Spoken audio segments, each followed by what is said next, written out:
গাজীপুরের কাপাসিয়ায় স্ত্রী ও ৩ সন্তানসহ ৫ জনকে গলা কেটে হত্যা, গৃহকর্তা পলাতক।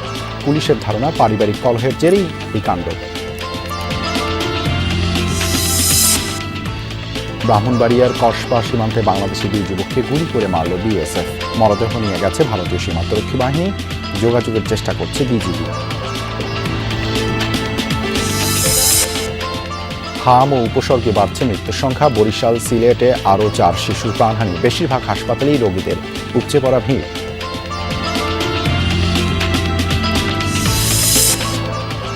মাদারীপুরের পথে যুক্তরাষ্ট্রের হত্যার শিকার বাংলাদেশি শিক্ষার্থী। বৃষ্টির মরদেহবাহী অ্যাম্বুলেন্স। এলাকায় শোকের ছায়া।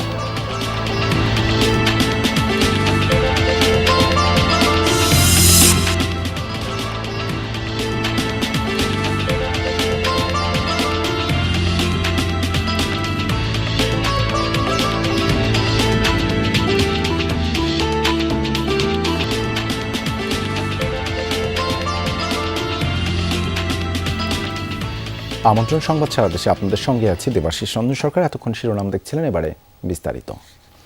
গাজীপুরের কাপাসিয়ায় 5 জনকে গলা কেটে হত্যার অভিযোগ উঠেছে গৃহকর্তা ফোরকানের বিরুদ্ধে। শুক্রবার রাতে উপজেলার রাউতকোনা এলাকায় এই ঘটনা ঘটে। পুলিশ জানায়, দীর্ঘদিন ধরেই পারিবারিক কলহ চলছিল ফোরকানের সাথে তার স্ত্রী। এরই জেরে রাতে স্ত্রী, 3 কন্যা এবং শ্যালককে হত্যা করে ফোরকান। ভোরে স্বজনদের ফোন করে নিজেই হত্যার ঘটনা জানান। এরপরই সে পলাতক। খবর পেয়ে ঘটনাস্থলে যায় আইনশৃঙ্খলা বাহিনী। হত্যাকাণ্ডের রহস্য উদ্ঘাটনে তদন্ত চলমান। অভিযুক্ত ফোরকান পেশায় গাড়ি চালক।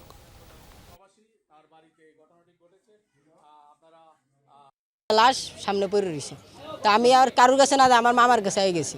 মামার কাছে যাই যে আমার মামার ল্যাপটা আঙ্গাইছি, ঠিক আমার মামার অবস্থা মনে করে তাকাই রয়েছে।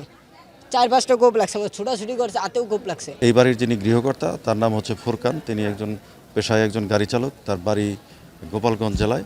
তিনি এইখানে তার 3 সন্তান এবং স্ত্রীকে নিয়ে ভাড়া বাসায় বসবাস করতেন। ঘটনার পর থেকেই এই ফোরকান পলাতক রয়েছে। এ বিষয়ে বিস্তারিত জানাতে গাজীপুরের কাপাসিয়া থেকে যুক্ত হচ্ছেন সহকর্মী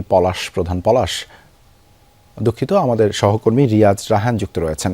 রিয়াজ, এখন পর্যন্ত কি জানা গেল এই বিষয়ে? হত্যাকাণ্ডের ব্যাপারে পুলিশ কি বলছে? দেবাশিস, এখন পর্যন্ত আসলে যেই কথাটি সকাল থেকে আমরা বলছিলাম যে একজন প্রবাসী মনের তার বাসায় ভাড়া থাকতেন, তার বাড়িতে ভাড়া থাকতেন যে ফোরকান নামের একজন গাড়ি চালক। তিনি ব্যক্তিগতভাবে গাড়ি চালাতেন। তার স্ত্রী, 3 সন্তান এবং তার যে শ্যালক রয়েছে, এবং শ্যালককে কদিন আগেই তিনি নিয়ে এসেছিলেন মূলত বিদেশে চাকরি দেওয়ার নাম করে তাকে নিয়ে এসেছিলেন। আর এখানকার প্রতিবেশী যারা ছিলেন তারা অভিযোগ করছেন বা তারা বলছেন যে যে নিহত যে 5 জন মারা গেছেন তাদের 3 সন্তান এবং স্ত্রীর যে স্বামী বা অভিযুক্ত এখন পর্যন্ত যিনি রয়েছেন ফোরকান, তিনি মূলত নেশাগ্রস্ত ছিলেন বা মাদকাসক্ত ছিলেন। সেই কারণেই এটি নিয়ে পাশাপাশি পারিবারিক বেশ কিছু ঝামেলা ছিল, কলহ ছিল। সেই কারণে স্ত্রীর সঙ্গে বনিবনা হচ্ছিল না বা দীর্ঘদিন মনোমালিন্য ছিল।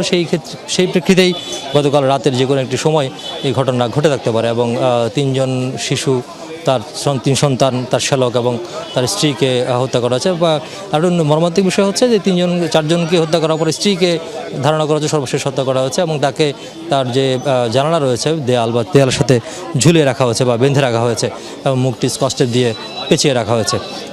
আমরা সকাল থেকে এখানে এই ঘটনাটি কভার করেছিলেন আমাদের সহকর্মী পলাশ প্রধান। তার কাছে একটু জানতে চাই, আপনি এসে কি দেখলেন আর মূলত প্রতিবেশী বা পুলিশ আসলে কি বলছে? দেখুন, এখানে পার্শ্ববর্তী একজন তারই সাথে যে গৃহবধূ ছিল তার সাথে চলাফেরা করতো। তিনি যে বিষয়টি বলছে যে তার সাথে প্রায় সময় বিভিন্ন পরিবারের বিভিন্ন দুঃখ সুখের কথা বলতো এবং তিনি যে বিষয়টি বলছে তাকে গতকাল তাদের বাসায় কিন্তু একটি আয়োজন ছিল। তার শ্যালক ছিল, শ্যালককে এনে চাকরি দিবে বলে এরকম কথা বলে এনে এখানে একটি খাবার একটা আয়োজন করা হয়েছিল। গভীর রাত্রে মূলত তাকে হত্যা করা হয়েছে, যেটি আমরা প্রাথমিকভাবে পুলিশের ঊর্ধ্বতন কর্মকর্তা বলছিল ভিতর থেকে একটি মদের বোতল উদ্ধার করা হয়েছে এবং কোকের একটি বোতল উদ্ধার হয়েছে, যেখানে আসলে কোনো ধরনের অ্যালকোহল রয়েছে কিনা সেটি তদন্তের জন্য পাঠিয়েছে। যেহেতু ঘটনাস্থলে এখন প্রশাসনের বিভিন্ন স্তর রয়েছে, তদন্ত করছে, সিসি ক্যামেরা ফুটেজ সংগ্রহ করছে, সেটি এখনও তদন্ত রয়েছে। তবে এখানে তার একটি ভাগিনা আসছে, যে ভাগিনীটি মূলত বলছিল যে তার শালার সাথে এমন একটি সম্পর্ক আসলে কখনো হাত তুলবে তো দূরের কথা, এই যে এত বড় একটি ঘটনা ঘটাবে এটি আসলে সে কখনো কল্পনা করতে পারে না, কল্পনার বাইরে ছিল, এমনটাই কিন্তু সে আসলে বলছিল। এখন পর্যন্ত যাকে অভিযুক্ত যিনি রয়েছেন ফোরকান, তাকে কি ধরতে পেরেছে বা কোনো আপডেট আছে কিনা, অগ্রগতি আছে? দেখুন, হত্যাকাণ্ডের পরপর কিন্তু গভীর রাতে তার স্বজনকে ফোন দিয়েছিল, তার পরিবারকে কিন্তু ফোন দিয়ে দেওয়া হয়েছিল গোপালগঞ্জ। এমন একটি পুলিশের ঊর্ধ্বতন কর্মকর্তা বলছিল যে যেহেতু একটি ডিজিটালভাবে তাকে লোকেশন সংগ্রহ করছে, খুব শীঘ্রই তাকে গ্রেপ্তারের আওতা আনবে, এমনটাই কিন্তু বলছিল সেই হত্যাকাণ্ডের পরপর সেই সত্যতা স্বীকার করছিল তার পরিবারের কাছে যে 5 জনকে তিনি শেষ করে দিয়ে ঘর থেকে পালিয়ে যাচ্ছে, এমনটা কিন্তু বলছে। সেটি আসলে পুলিশ পেয়েছে এবং সে আলামতও সংগ্রহ করা হয়েছে, এমনটাই বলছিল। অর্থাৎ তাৎক্ষণিকভাবে সে হত্যা করে সকলকে হত্যা করে সে এখান থেকে আসলে পালিয়ে যায়। তাকে ধরার জন্য পুলিশ তৎপর রয়েছে, এমনটা জানিয়েছে। ধন্যবাদ। দেবাশিস, শুনছিলেন যে লোমহর্ষক এবং মর্মান্তিক যে ঘটনাটি, তবে আরও আশ্চর্যজনক বিষয় হচ্ছে যিনি হত্যা করেছেন বলে ধারণা করা হচ্ছে অভিযুক্ত, তিনি নিজেই তার শ্বশুরবাড়ির যে শ্বশুরপক্ষের লোকজনকে জানিয়েছেন এই ঘটনাটি। ধন্যবাদ রিয়াজ যুক্ত হবার জন্য। ব্রাহ্মণবাড়িয়ার কসবা সীমান্তে ভারতীয় সীমান্তরক্ষী বাহিনী বিএসএফ এর গুলিতে 2 বাংলাদেশি যুবক নিহত হয়েছেন, আহত হয়েছেন 2 জন। শুক্রবার রাতে উপজেলার গোপীনাথপুর ইউনিয়নের ধ্বজনগর সীমান্তে এই ঘটনা ঘটে। নিহতরা হলেন মুরসালিন ও নবী হোসেন। বিজিবি জানায় রাতে মুরসালিন, নবী সহ কয়েকজন সীমান্ত এলাকায় যান। এ সময় বিএসএফ জওয়ানরা তাদের লক্ষ্য করে গুলি ছোড়ে। গুলিবিদ্ধ হয় মুরসালিন ও নবী হোসেন। পরে তাদের সীমান্তের ওপারে নিয়ে যায় বিএসএফ, সেখানেই প্রাণ হারান 2 জন। বিজিবি জানিয়েছে তাদের মরদেহ ফিরিয়ে আনতে বিএসএফ এর সাথে যোগাযোগের চেষ্টা চলছে। সাতক্ষীরায় মোহাম্মদ জিন্না নামে এক ব্যক্তিকে কুপিয়ে হত্যা করেছে দুর্বৃত্তরা। সকালে সদরের কাশিমপুর এলাকা থেকে তার মরদেহ উদ্ধার করা হয়। স্থানীয়রা জানায় রাতে কে বা কারা জিন্নাকে ধারালো অস্ত্র দিয়ে কুপিয়ে হত্যা করে। এরপর মরদেহটি এক পুকুরের পাশে ফেলে যায়। সকালে রক্তাক্ত মরদেহ দেখে পুলিশে খবর দেওয়া হয়। পুলিশ জানায় নিহতের মাথা ও কানের নিচে একাধিক আঘাতের চিহ্ন রয়েছে। ময়নাতদন্তের জন্য মরদেহটি মর্গে পাঠানো হয়েছে। রাঙামাটির বাঘাইছড়িতে আধিপত্য বিস্তারকে কেন্দ্র করে প্রতিপক্ষের গুলিতে এক যুবক নিহত হয়েছে। ভোরে উপজেলার মারিশা দিঘিনালা সড়কের শুকনো ছড়া এলাকায় এই ঘটনা ঘটে। পুলিশ জানায় ভোর থেকে কয়েকজন অস্ত্রধারী ব্যক্তি শুকনো ছড়া এলাকায় অবস্থান নেয়। পরে ইউপিডিএফ এর প্রসিদ্ধ গ্রুপের কালেক্টর হেগেরা চাকমা ওই পথে যাওয়ার সময় তাকে লক্ষ্য করে কয়েক রাউন্ড গুলি ছোড়ে অস্ত্রধারীরা। এ সময় গুলিবিদ্ধ হয়ে ঘটনাস্থলে নিহত হন হেগেরা। এ বিষয়ে তদন্তের মাধ্যমে কাজ শুরু করার কথা জানিয়েছে পুলিশ। এদিকে হত্যাকাণ্ডের প্রতিবাদে আগামী সোমবার অর্থ দিবস সড়ক অবরোধের ঘোষণা দিয়েছে ইউপিডিএফ এর প্রসিদ্ধ গ্রুপ। চুয়াডাঙ্গায় পাওনা টাকা নিয়ে বিরোধের জেরে সালিশে এক কৃষককে পিটিয়ে হত্যার অভিযোগ উঠেছে। রাতে সদরের ডিঙ্গেদা বাজারে এই ঘটনা ঘটে। নিহতের নাম আলিম উদ্দিন। স্থানীয়রা জানান আলিমের ছেলে জিয়ারুলের কাছে ভুট্টা বিক্রির পাওনা টাকা পেতেন লিয়াকত আলী। প্রায় 2 বছর ধরে টাকা পরিশোধ করতে পারেনি জিয়ারুল। এই নিয়ে রাতে ইউনিয়ন পরিষদ চেয়ারম্যানের কাছে সালিশি বৈঠকের আয়োজন করা হয়। অভিযোগ উঠেছে সালিশ শুরুর আগেই আলিমের উপর অতর্কিত হামলা করে লিয়াকত ও তার ছেলে। গুরুতর আহত অবস্থায় হাসপাতালে নিলে কৃষক আলিমকে মৃত ঘোষণা করেন চিকিৎসক। এই ঘটনায় একজনকে আটক করেছে পুলিশ। হাম ও উপসর্গ নিয়ে থামছে না মৃত্যু। গত 24 ঘন্টায় হামের উপসর্গ নিয়ে বরিশাল ও সিলেটে আরও 4 শিশুর মৃত্যু হয়েছে। প্রাদুর্ভাব শুরুর পর সিলেটে হাম ও উপসর্গ নিয়ে মারা গেছে 25 জন। গত 24 ঘন্টায় সিলেট ওসমানী মেডিকেলে নতুন রোগী ভর্তি হয়েছে 29 জন। বরিশাল শেরি বাংলা মেডিকেলে 24 ঘন্টায় হাম উপসর্গের মৃত্যু হয়েছে 2 জনের, নতুন রোগী ভর্তি 43 জন। ময়মনসিংহ মেডিকেলে নতুন করে ভর্তি হয়েছে 29 জন, বর্তমানে চিকিৎসাধীন 97 জন। রাজশাহী মেডিকেল কলেজ হাসপাতালে গত 24 ঘন্টায় ভর্তি হয়েছেন 9 জন, চিকিৎসাধীন 99 জন। এছাড়া খুলনা, রংপুর, চট্টগ্রাম বিভাগের বিভিন্ন হাসপাতালে জ্বর, শরীরে লালচে দানা, কাশি ও শ্বাসকষ্ট নিয়ে প্রতিদিনই ভর্তি হচ্ছে নতুন রোগী। হামের চিকিৎসা দিতে অধিকাংশ হাসপাতালে আইসোলেশন ওয়ার্ড খোলা হলেও স্থান সংকুলান না হওয়ায় বারান্দায় রেখে চিকিৎসা দেয়া হচ্ছে রোগীদের। হামের সংক্রমণের ক্ষেত্রে রোগ প্রতিরোধ ক্ষমতা কমে গেলে নিউমোনিয়া, কানের প্রদাহ সহ বিভিন্ন সমস্যা হওয়ার আশঙ্কা থাকে।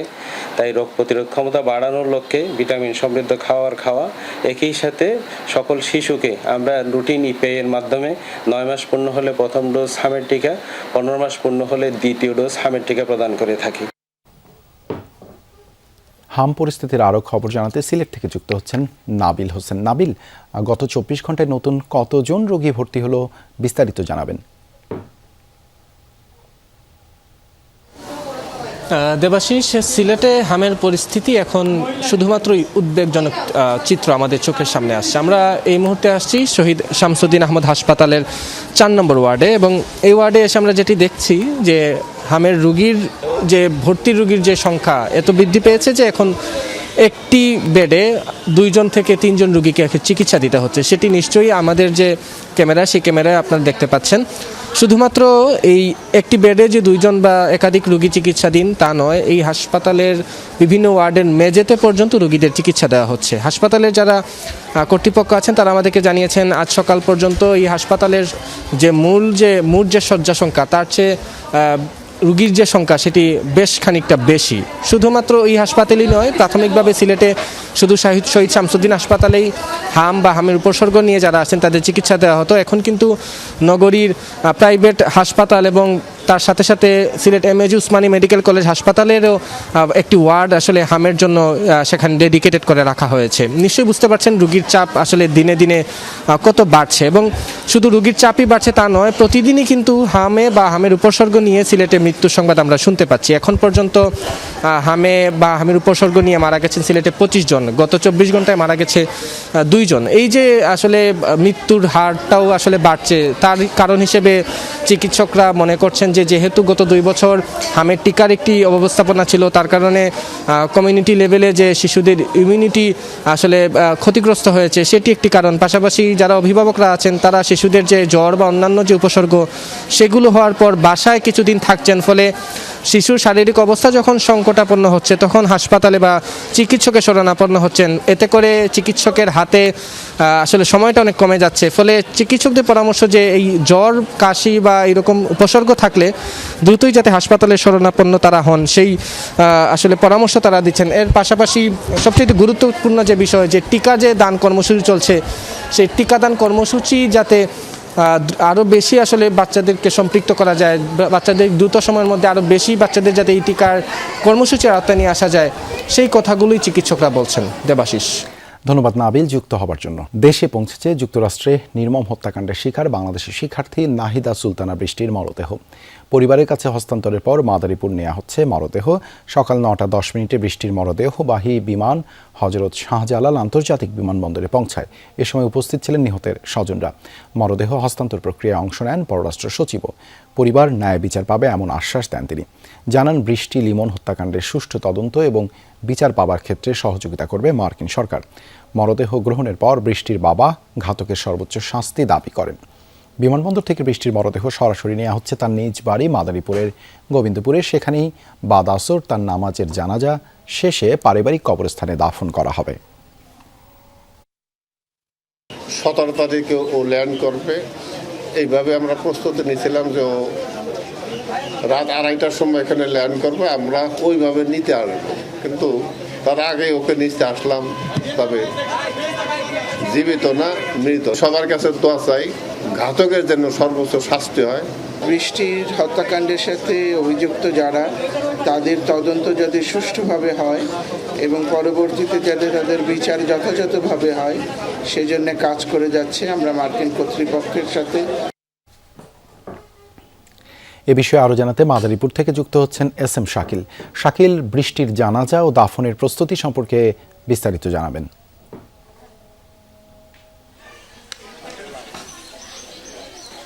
দেবাশিস, দাফনের যে কার্যক্রম সেই কার্যক্রম কিন্তু অনেক আগে এখানে সম্পন্ন হয়েছে। কবর খোঁড়া হয়েছে, বাঁশ কাটা হয়েছে, বা বাকি সব যেই কার্যক্রম রয়েছিল সেগুলো কিন্তু সম্পন্ন করা হয়েছে। তবে আমরা একটু আগে খবর পেলাম কিছুক্ষণের মধ্যেই হয়তো বৃষ্টির মরদেহ তার বাড়িতে এসে পৌঁছবে, যার কারণে তার যেই স্বজনরা রয়েছে তারা কিন্তু অপেক্ষায় রয়েছেন এবং তারা কিন্তু কিছুটা এগিয়ে আসছেন এবং অপেক্ষায় রয়েছেন যে কখন নাগাদ বৃষ্টির মরদেহ আসবে এবং সেই শেষবারের মতো যদি একটু কফিনটা দেখতে পারে সেই অপেক্ষা কিন্তু তারা রয়েছেন। তবে এখন পর্যন্ত বলা যাচ্ছে যে বাদ আসর যেই সময়টা নির্ধারণ করা হয়েছে হয়েছিল জানাজার সময়, সেই সময়টাই কিন্তু তাকে জানাজা দেওয়ার পরে তার পারিবারিক যে কবরস্থান রয়েছে, দাদা দাদির কবরস্থান, সেই কবরস্থানের পাশে কিন্তু তাকে সমাহিত করা হবে, সেটাই কিন্তু এখানকার যারা স্বজনরা রয়েছেন তারা কিন্তু বলছেন। তবে এখানকার স্বজনরা যেটা বলছেন যে দাফনের জন্য কিন্তু সব কার্যক্রম ইতোমধ্যে শেষ হয়ে গেছে এবং বৃষ্টির মরদেহ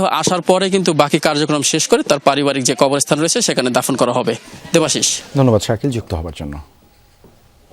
মৌলভীবাজারের হাওড়াঞ্চলে উজানের ঢল এবং বৃষ্টির পানিতে নষ্ট হয়েছে কয়েক হাজার একর জমির উঠতি ফসল। শেষ চেষ্টা হিসেবে কেউ পানির নিচে তলিয়ে থাকা আধা পচা ধান সংগ্রহের চেষ্টা করছেন। ঢলের আগে যারা ফসল তুলতে পেরেছিলেন, বৃষ্টির কারণে ধান শুকোতে না পেরে তারাও ক্ষতির মুখে। ত্রাণ নয়, স্থায়ী সমাধান চান কৃষকরা।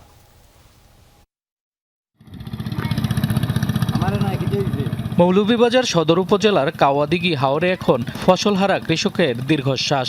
কিছুদিন আগেও যারা সোনালী ফসল ঘরে তোলার স্বপ্নে বিভোর ছিলেন, তাদের চোখে মুখে এখন শুধু দুশ্চিন্তার ছাপ। 4 বিঘা জমিতে ঋণ করে বোরো আবাদ করেছিলেন কৃষক সাইদুল মিয়া। স্বপ্ন ছিল ধান ঘরে তুলে ঋণ পরিশোধ করবেন, সংসারে ফিরবে স্বস্তি। কিন্তু আকস্মিক ঢলে সব স্বপ্ন ভেঙে গেছে। তবুও শেষ সম্বল বাঁচাতে পানিতে নেমে আধা পচা ধান কাটছেন তিনি। প্রতি বছর আমরা ক্ষেত করার পরে পানি নেগে আমরা খামলা পাই না, যাতে আমরা ধান কাটার মেশিন পাই না। শুধু সাইদুল মিয়া নন, একই চিত্র পুরো হাওর জুড়ে। কেউ ফসল তুলতেই পারেননি, আর যারা ঝুঁকি নিয়ে ধান কেটেছেন তারাও টানা বৃষ্টি আর রোদের অভাবে ধান শুকাতে পারেননি। চারা গজিয়ে পচে গেছে হাজার মন ধান। অনেক ধান আমরা কাটতে শুকাইতাম পারছি না, ফালায় তুই জল আসছে। যদি নৌকা থাকতো, শেপ থাকতো, শেপ সুবিধা থাকলে ধানটা আমরা পাশে তুলে ফেলতাম। মানুষ হয়েছে না, মানুষে কি আর 5,000 6,000 করিয়া খাটাইছেন। মানুষের মানুষ তো নাই, গাড়িও নাই। কিছু ধান তো ইটা লইয়া গেছে কি মানুষের জানি ধান গেছে যে আপনার ঋণ তো রয়ে গেছে, ঋণ তো দিতাম পারতাম না, ধান তো আপনার গেছে কি আমার কিচ্ছু করার না। কৃষকদের অভিযোগ, প্রতি বছর একই দুর্ভোগ হলেও স্থায়ী সমাধানে নেই কার্যকর উদ্যোগ। তাদের দাবি, হাওরে ফসল কাটার আধুনিক যন্ত্র, পেডি ড্রায়ার এবং নিরাপদ খোলা নির্মাণ করা হলে ক্ষতি অনেক কমে আসবে। প্রণোদনা 1,000 2,000 ইটা পাইয়া লাভ নাই। আমি 40 কিয়ার জায়গা করছি, আমার 40 কিয়ার বুঝছে। ও আমরা সরকারের কাছে আবেদন, উদান এবার একটা কিছু করতা আর একটা খোলা আমরা দেখা, এমনি 1,000 5,000 দিয়ে আমরা কোনো পেটও পড়তো নাই আর কোনো সহযোগিতা হইতো না। কৃষি কর্মকর্তারা বলছে, জলবায়ু পরিবর্তনের প্রভাবে হাওরে প্রাকৃতিক দুর্যোগ বাড়ছে। তাই কৃষকদের সুরক্ষায় দীর্ঘমেয়াদী পরিকল্পনা প্রয়োজন বলে মনে করেন তারা। মেগা প্রকল্প নিতে হবে, আমাদের ফসলকে বাদ তৈরি করতে হবে এবং ফসলকে বাদ তৈরি করার সাথে আমাদের নিষ্কাশনের কথাটা চিন্তা করতে হবে, যেন উজানের পানি সেই পানি আবার ফুলে আবার বাদের উপর না যায়, আমাদের সেই চিন্তা করতে হবে। আমাদের কৃষকের পণ্যের মার্কেট চ্যানেল সৃষ্টি করতে হবে। কৃষি বিভাগের তথ্য মতে চলতি মৌসুমে জেলার হাওর অঞ্চলে প্রায় 3,000 হেক্টর জমির ফসল পানিতে তলিয়েছে। এর মধ্যে প্রায় 2,000 হেক্টর জমির ধান সম্পূর্ণ নষ্ট হয়েছে। এছাড়াও ধান শুকাতে না পারায় নষ্ট হয়েছে প্রায় 1,000 মেট্রিক টন ধান। শামস তাবরিজ উচ্ছ্বাস, যমুনা নিউজ। নড়াইলে আরবি পড়তে আসা শিশুকে যৌন নিপীড়নের অভিযোগে আমিনুল ইসলাম নামে এক ইমামকে গ্রেপ্তারের পর আদালতে দিয়েছে পুলিশ। এর আগে শুক্রবার দুপুরে ভুক্তভোগী এক শিশুর বাবা আমিনুলের বিরুদ্ধে মামলা করলে তাকে গ্রেপ্তার করা হয়। পুলিশ জানায়, আমিনুল প্রতিদিন ফজরের নামাজের পর মসজিদের বারান্দায় শিশুদের আরবি পড়াতেন। গত মঙ্গলবার মক্তব ছুটির পর অন্য শিশুদের বিদায় দিলেও ভুক্তভোগী ওই শিশুকে থাকতে বলেন তিনি। পরে চকলেট খাওয়ানোর প্রলোভন দেখিয়ে মসজিদের ভেতরে নিয়ে শিশুটিকে যৌন নিপীড়ন করে। বাড়ি এসে পরিবারকে বিষয়টি জানায় ওই শিশু। পরে খোঁজ নিয়ে জানা যায় একই ঘটনা আরও অনেক শিশুর সঙ্গেও ঘটেছে। এ ব্যাপারে জানতে চাইলে আমিনুল দৌড়ে পালানোর চেষ্টা করেন। এ সময় উত্তেজিত জনতা তাকে চড় থাপ্পড় দিয়ে পুলিশে দেয়।